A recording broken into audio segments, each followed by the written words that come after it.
ఈ కాలువలకు కూడా మీరే ముఖ్యమంత్రి, ఈ ప్రాంతానికి కుందుర్పికు కూడా, ఈ కళ్యాణదుర్గం నియోజకవర్గానికి కూడా మీరే ముఖ్యమంత్రి. మీరు అట్లా పని చేయట్లేదు. మీరు కుప్పంకి ఒకదానికి ఇస్తే చాలు, మిగతా ఎక్కడ కూడా రీఛార్జ్ కూడా కావాల్సిన పని లేదు. లైనింగ్ పెట్టుకొని స్పీడ్గా నీళ్లు తీసుకుపోవాలని మీరు ప్రయత్నం చేసినారు.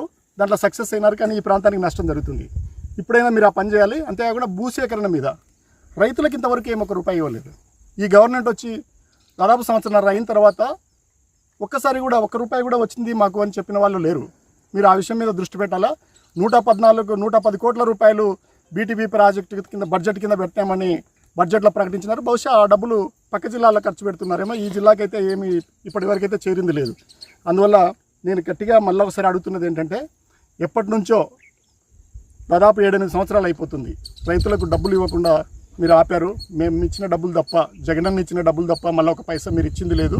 మీరు మీ వీడియోల్లోనూ మీ మైకుల్లోనూ చెప్పి ఉన్నారు, ఏ టయానికి అయితే చెప్పి ఉన్నారో ఆ డెడ్ లైన్స్ ఏవైతే ఉన్నాయో అవి మీరు ఖచ్చితంగా చేయాలని, లేకపోతే ముఖ్యంగా తెలుగుదేశం పార్టీ నాయకులు, తెలుగుదేశం పార్టీ కార్యకర్తలు వాళ్ళని ఆలోచన చేయమని చెప్తున్నాను. నీళ్ళు వస్తే ఏదో మీ పొలాలకే కాదు, మా పొలాలకు కూడా వస్తాయి. ఇక్కడ మాకు పొలాలు ఉంటాయి. అందరి పొలాలకు, అందరి ప్రాంతము బాగుపడుతుంది. మీరు ఎంత కష్టపడి ఒక పెద్ద కాంట్రాక్టర్ని గెలిపిస్తే ఎలా మేలవుతుంది?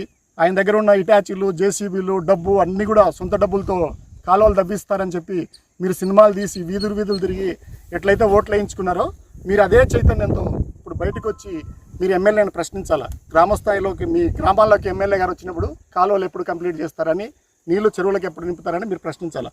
ముఖ్యంగా గ్రామస్థాయిలో ఉండే రైతులు, తెలుగుదేశం పార్టీ నాయకులు, కార్యకర్తలు, అలాగే మండల స్థాయిలో ఉండేటోళ్ళందరూ కూడా దీని మీద చైతన్యంతో మెలగాలని, లేకపోతే మీకు వచ్చే తరాలకి, మీ కొడుకులకి, కూతుళ్ళకి, అలాగే మనవాళ్ళకి కూడా ఈ పంటలన్నీ కూడా ఇదైపోతాయి.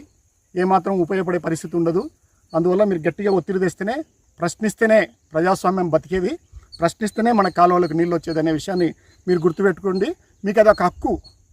మీరు ఓటేసి గెలిపించడం, ఇంత పెద్ద ఎత్తున ఓటేసి గెలిపించినప్పుడు మీకు ఇది హక్కు. వేరే తెలుగుదేశంలో ఉండేవాళ్ళు, ఎమ్మెల్యేలు ఎవరు మాట్లాడే పరిస్థితి లేదు. కుప్పానికి ఎందుకు నీళ్ళు పోతున్నాయి, అనంతపురంలో కనీసం లైనింగ్ లేకపోతే బోర్లైనా రీఛార్జ్ అవుతాయి కదా అనే స్పృహ కూడా లేకుండా చేసినారు. ఇది ఈ ప్రాంతానికి, ఈ ప్రజలకి, ఈ రైతులకి చాలా నష్టం జరుగుతుంది.